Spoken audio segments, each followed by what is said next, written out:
Un policier raciste attaque un colonel noir de l'armée et panique lorsqu'elle appelle le Pentagone. Elle a été humiliée devant sa propre maison, mais ce qu'il ne savait pas, c'est qu'elle pouvait passer un coup de fil qui changerait tout. Marsha a passé 22 ans au service du pays, a dirigé des troupes, des vies sauvées. Il a porté le poids de la responsabilité là où peu de gens l'auraient porté. Mais ce jour-là, aucune des années d'honneur et de sacrifice n'a suffi. Il n'a fallu qu'un regard de côté, un uniforme ignoré, et elle a été traitée comme une envahisseuse dans sa propre maison. Mais ce qui semblait être une histoire d'humiliation s'est transformé en un acte de justice. Et celui qui pensait qu'elle baisserait la tête ne comprenait pas à qui il avait affaire. Cette histoire va vous révolter, cela vous émouvra, et peut-être vous faire repenser au pouvoir du silence et du positionnement. Parce que parfois, la plus grande force d'un guerrier n'est pas de crier, mais de savoir exactement qui devrait entendre sa voix. Avant de commencer, faites-vous une faveur. Abonnez-vous à la chaîne.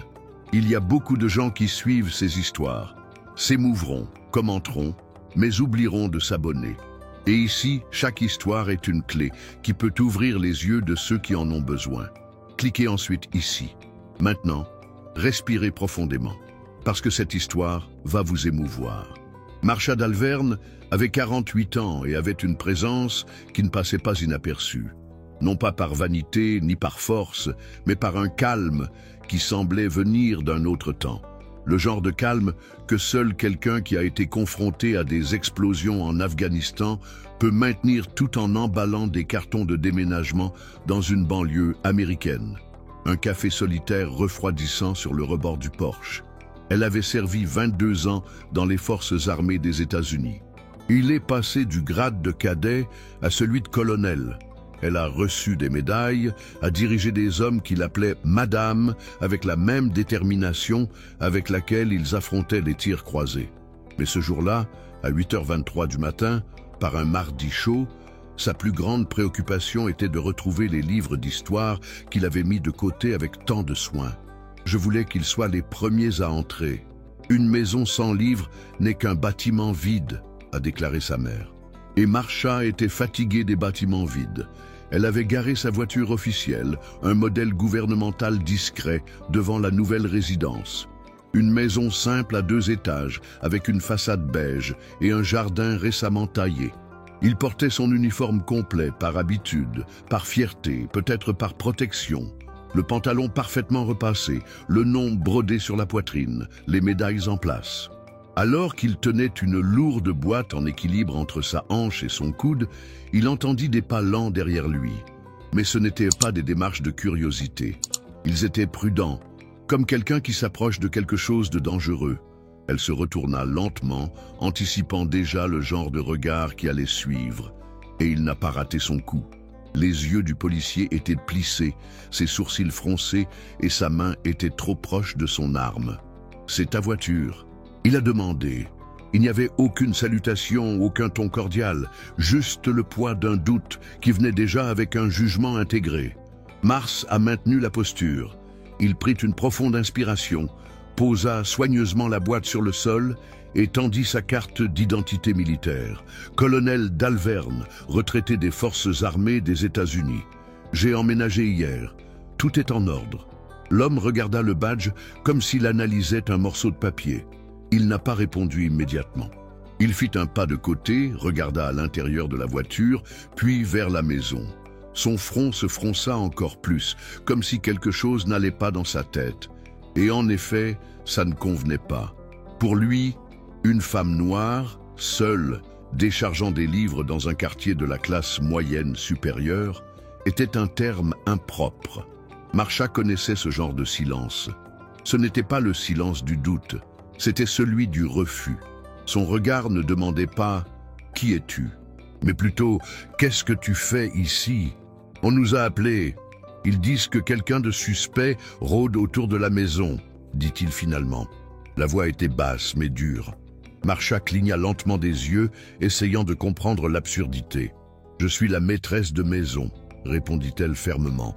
Le policier toucha la radio sur son épaule comme s'il voulait paraître occupé. « J'ai besoin que tu restes ici pendant que nous vérifions. » Elle rit, mais c'était un rire sec, presque triste. « Vérifier quoi, exactement ?»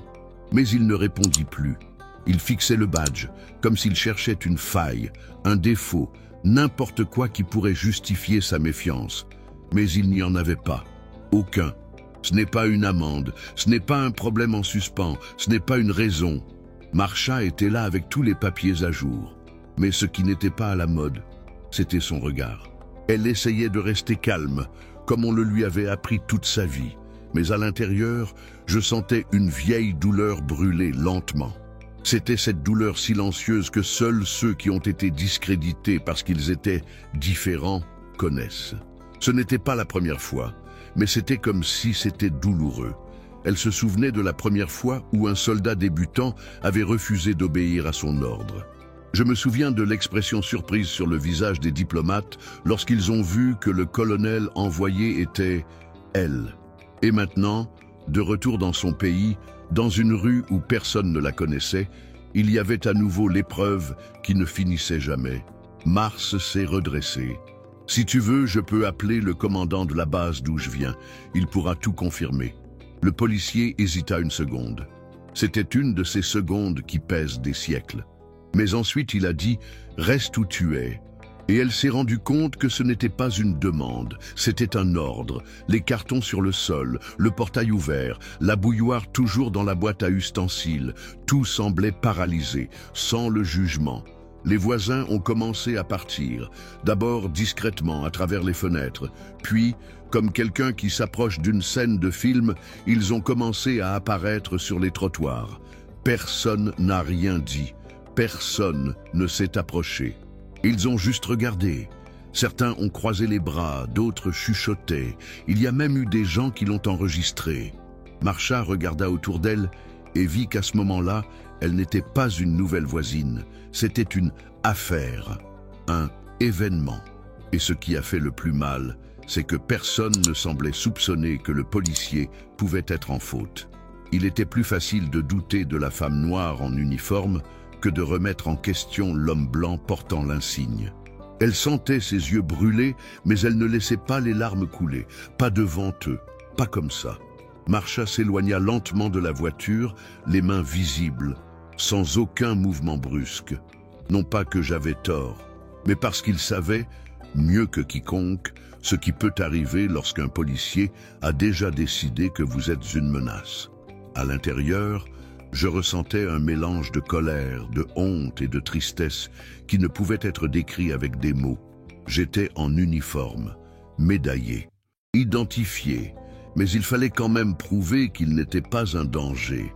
Qu'aurait-elle d'autre à montrer? Une vidéo de chaque mission que vous avez accomplie? Les lettres de remerciement des soldats qu'il dirigeait? La cicatrice sur sa jambe droite, héritage d'une attaque en Irak? Après tout, que voulait voir cet homme?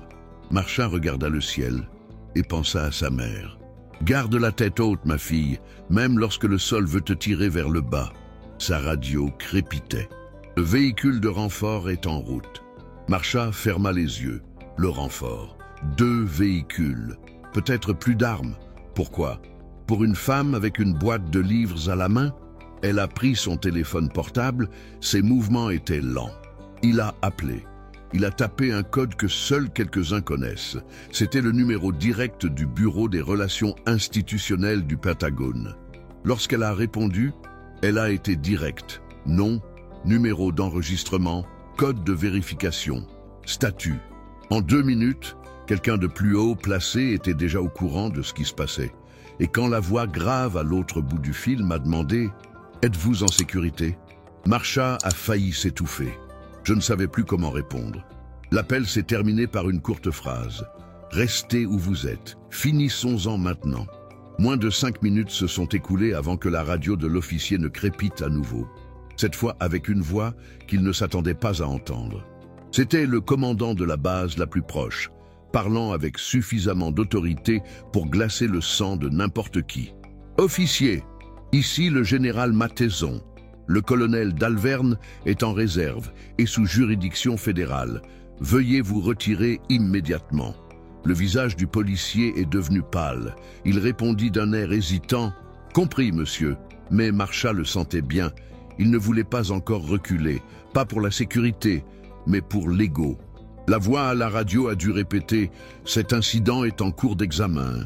Vous serez immédiatement évacué des lieux. » Ce n'est qu'à ce moment-là qu'il fit un pas en arrière, mais sans la regarder dans les yeux. Il a simplement baissé la tête et tourné le dos. Il ne s'est pas excusé. Je n'ai pas expliqué. Il a juste reculé comme s'il avait été désarmé par quelque chose qu'il ne comprenait pas. Mars n'a pas été une fête. Il n'y a pas eu de victoire dans cette scène. Juste une pause dans l'humiliation.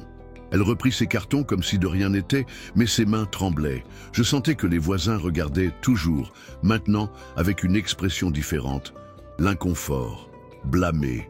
Mais personne n'a rien dit. Ils ne savaient pas quoi dire. Peut-être parce que, jusqu'à ce moment-là, ils pensaient qu'elle pouvait vraiment être un problème. Peut-être parce qu'au fond, ils savaient que s'ils avaient été dans cet uniforme, avec cet insigne, l'approche aurait été différente. La différence est que Marsha le savait depuis toujours. Ce n'était rien de nouveau. Cela lui faisait encore plus mal parce qu'elle avait essayé de croire que là-bas, dans cette nouvelle maison, les choses seraient différentes. Et maintenant, même l'odeur du bois dans la pièce ne semblait plus aussi accueillante que la nuit précédente. Le lendemain matin, Marsha s'est réveillée avant le lever du soleil. Non pas par habitude militaire, mais parce que le sommeil ne venait tout simplement pas. Il a passé la nuit à revivre chaque détail de la scène, comme s'il pouvait changer quelque chose dans la répétition. Il traversa la maison toujours en silence, allumant les lumières petit à petit, sentant chaque mur comme s'il lui était inconnu. Ce qui aurait dû être le début d'une nouvelle phase est devenu un souvenir marqué. L'uniforme était accroché à la chaise du salon, toujours impeccable, sentant encore le terrain. Elle le regarda avec respect, mais aussi avec une nouvelle lourdeur. Pour la première fois, elle doutait qu'il la protège vraiment, comme il le devrait. Il préparait le café avec des mains lentes, remuant le sucre comme s'il remuait un passé qui persistait à coller au présent. C'était seulement le deuxième jour dans cette maison, et il semblait déjà trop tard pour recommencer. C'est à ce moment-là qu'on a frappé à la porte. Un son bas et hésitant. Elle l'ouvrit et trouva sa voisine d'à côté, une dame aux cheveux gris attachés en un chignon tordu et aux yeux humides comme si elle portait quelque chose coincé en elle depuis des années. « Je voulais m'excuser, dit-il, la voix brisée. Hier, j'ai tout vu, et je n'ai rien dit. Je pensais que ce n'était pas moi. Mais si. Ce matin, je me suis regardé dans le miroir et je me suis demandé...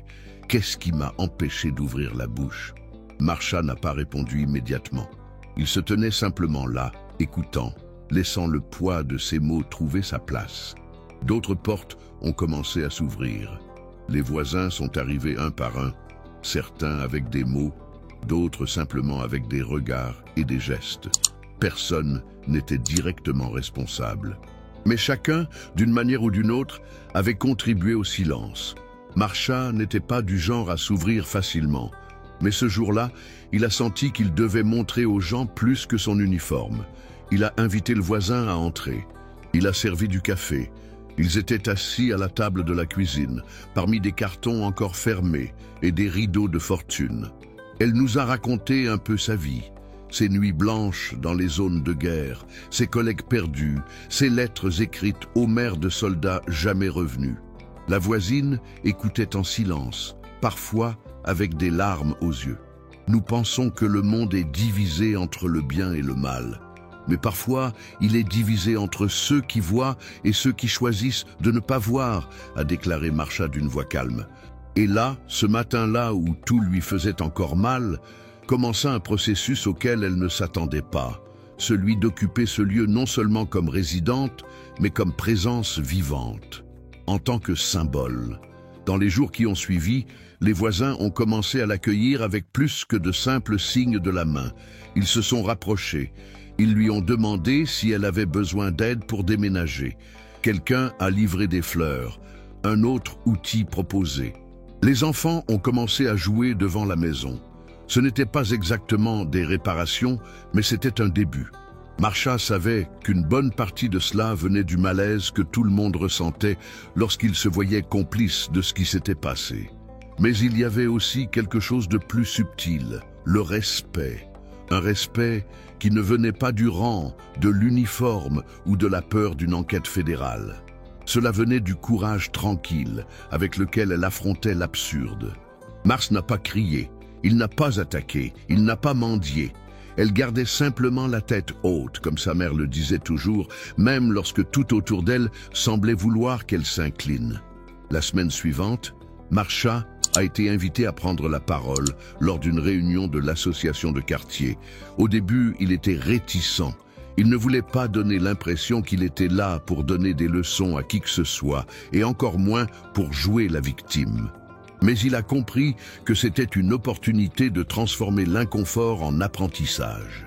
Il monta sur la petite scène improvisée dans le garage du gérant de l'immeuble avec la même posture qu'il avait lorsqu'il parlait aux troupes en mission. Mais là, la voix n'était pas celle du commandement, mais celle du partage. Je ne suis pas venu pour vous enseigner quoi que ce soit, juste pour vous rappeler que nous vivons ensemble. Et vivre ensemble, ce n'est pas seulement partager le trottoir. C'est aussi reconnaître l'autre comme faisant partie de votre histoire. Le silence était absolu. Et pour la première fois, Marsha sentait que ces gens l'écoutaient, non pas par obligation, mais par choix. Quand il eut fini de parler, un homme se leva du fond. C'était le même homme qui avait filmé l'approche de la police, son téléphone portable à la main, sans dire un mot. « J'étais en train d'enregistrer et je n'ai rien fait », a-t-il déclaré. « Je me sentais lâche. Mais aujourd'hui, grâce à toi, j'ai compris qu'il vaut mieux agir tard que ne jamais agir. » Marsha hocha la tête. Il n'y avait pas besoin de parler là-bas. La véritable transformation ne se fait pas avec des phrases toutes faites. Cela vient avec la reconnaissance. Et c'est ce qu'elle commençait à réaliser, que peut-être la plus grande mission de sa vie n'avait pas été dans les déserts étrangers, mais dans ce quartier. La guerre la plus silencieuse à laquelle il serait peut-être confronté serait celle-ci, enseigner avec sa propre histoire que le respect doit être plus grand que la peur, que l'uniforme peut protéger à l'extérieur, mais que c'est la dignité qui soutient à l'intérieur. Cette nuit-là, seule à la maison, Marsha a ouvert le dernier carton du déménagement. À l'intérieur se trouvaient de vieilles photos, des lettres de sa jeunesse et un carnet à couverture rigide qu'elle utilisait comme journal pendant ses années de service. Il passait ses doigts sur les pages comme s'il revivait des vies. Il a retrouvé une phrase écrite en 2006, peu après avoir perdu un ami au combat. « Ce n'est pas la peur qui nous fait baisser la tête, c'est l'oubli de qui nous sommes. » Il le lut plusieurs fois, sentant une boule dans sa gorge. Ces derniers jours, elle avait presque oublié. La douleur, la colère, le sentiment d'injustice, tout avait noyé le souvenir le plus important, que personne, absolument personne, ne pouvait lui enlever ce qu'elle avait construit chaque jour de lutte. Marsha ferma fermement le carnet. Il était temps de tout recommencer. Mais maintenant, il était conscient du rôle qu'il jouait, non seulement en tant qu'ancien colonel, mais aussi en tant que symbole de la résistance quotidienne. Le lendemain matin, pour la première fois, elle quitta la maison sans son uniforme. Elle portait un jean, un t-shirt blanc et un foulard rouge noué dans ses cheveux. Un cadeau de sa mère, le jour de sa remise de diplôme militaire. Il se rendit à la boulangerie du quartier, salua tous ceux qui passaient, commanda un café noir sans sucre et s'assit près de la fenêtre. Lorsque la serveuse apporta la commande, elle murmura « Merci pour ce que vous avez fait. On a besoin de gens comme vous ici. » Marsha sourit, sans rien dire. Il regardait par la fenêtre, observant le mouvement, le soleil qui brillait sur les feuilles, les enfants qui allaient à l'école. Pour la première fois depuis son arrivée, il sentit que cette maison pouvait effectivement devenir un foyer. Et que même lorsque l'uniforme ne suffisait pas, il y avait quelque chose qu'il ne pouvait jamais lui enlever. La force d'être qui elle est. De retour chez elle ce matin-là, Marsha s'arrêta devant le portail et fixa la même serrure qui, quelques jours auparavant, avait servi de frontière entre l'intérieur et l'extérieur, l'appartenance et la non-appartenance. Mais quelque chose avait changé, pas dans la rue, ni sur les gens, mais à l'intérieur. Chaque pas dans le jardin, chaque objet en place, semblait porter une nouvelle signification. Cette maison n'était plus seulement une adresse, c'était un territoire conquis. un morceau de terre qui portait désormais son histoire ancrée comme des racines. Marsha sentait que, d'une certaine manière, cet épisode douloureux avait replanté en elle une force dont elle ignorait même l'existence. Et cette force ne venait ni de la position, ni des relations. Je suis parti du principe que, même lorsqu'ils essaient de vous effacer, il est toujours possible de vous éclairer où que vous alliez. À la fin de cette semaine, elle a placé un panneau discret sur le portail. Quelqu'un habite ici et ne veut pas se taire. C'était le seul geste symbolique qu'elle s'autorisait. Je ne voulais pas d'applaudissements ni d'hommages. Je voulais juste vivre, en paix et dans la dignité. Mais il savait que dans ce quartier, sa présence était déjà une révolution silencieuse. Parfois, les guerres les plus dures sont celles que personne ne voit. Et Marsha a gagné le sien non pas avec des armes, mais avec sa posture. Non pas en criant, mais avec fermeté. Ne pas imposer la peur, mais révéler l'humanité. Et cela, aucun badge, aucun protocole, aucun préjugé ne peut l'annuler. Parce que lorsque l'uniforme ne suffit plus, c'est le courage d'être qui l'on est qui construit le respect. Et si cette histoire t'a touché, n'oublie pas de liker la vidéo. Dis-moi en commentaire ce que tu as ressenti. Je lis tout, vraiment. Abonne-toi à la chaîne pour ne pas manquer les prochaines histoires. Et surtout, partage cette vidéo avec quelqu'un qui en a besoin aujourd'hui. Ici, dans Histoire de vie, chaque témoignage est une lumière. Et ensemble, nous formons les gardiens de l'histoire. À très bientôt pour une nouvelle histoire.